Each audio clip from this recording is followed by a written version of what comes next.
Hi guys, welcome back to Tharani vlogs. నాకు just అయిపోయింది guys. ఇంకా అక్కడున్నారు. మా ఆకాంక్ష తింటుంది నీట్గా కానీ అని వాళ్ళిద్దరు రెడీ అవుతున్నారు. నా అవుట్ఫిట్ నచ్చిన వాళ్ళు కామెంట్ బాక్స్లో కామెంట్ చేయండి. నేను లింక్ షేర్ చేస్తాను డిస్క్రిప్షన్లో. అయిపోయింది. సో స్టార్ట్ అవుతున్నాం టెంపుల్. నాకు తీసుకొని వస్తాం. అది మొత్తం టెంపుల్కి బ్యాక్ సైడ్. అక్కడ ఏమైనా తీసుకోవాల్సిన వాళ్ళు లైక్ కొబ్బరికాయలు కానీ ఏమన్నా పూజ సామాగ్రి తీసుకోవడానికి అక్కడ ఉంటుంది.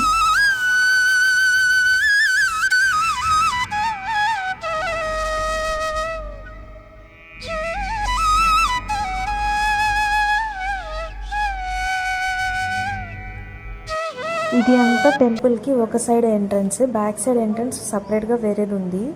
ఫోన్స్ అయితే టెంపుల్లోకి వెళ్ళలేవు.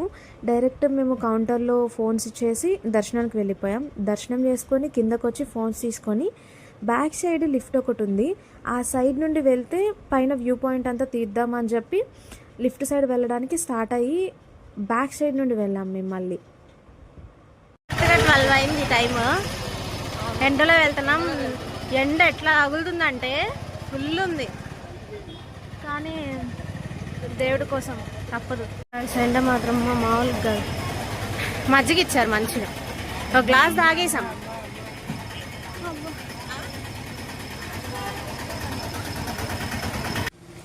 ఇందాక మీకు చెప్పాను కదా టెంపుల్కి బ్యాక్ సైడ్ వేరే రూట్ ఉంది అని.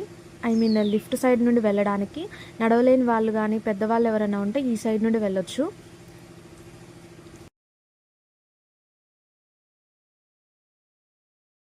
ఇదంతా గోశాల. వీడియోలో నేను మళ్ళీ ఇది క్లియర్గా చూపిస్తాను లోపలదంతా.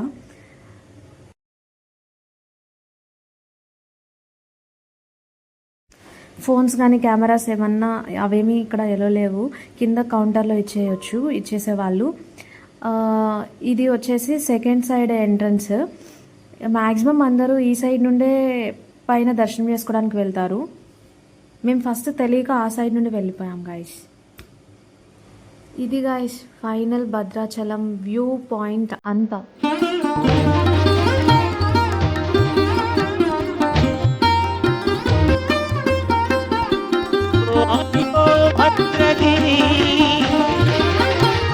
ఆంధ్రజాతికి అయోధ్య భూమి,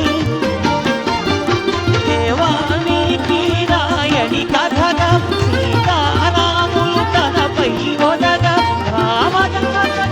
రామపదామేశ్వర సంపదగా ప్రదర్శన దక్షిణ సాగేత భూమి.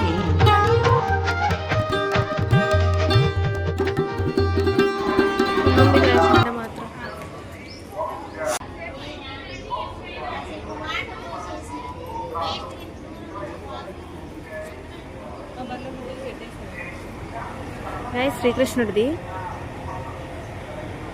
బాగుంది కదా, రాధాకృష్ణుడు.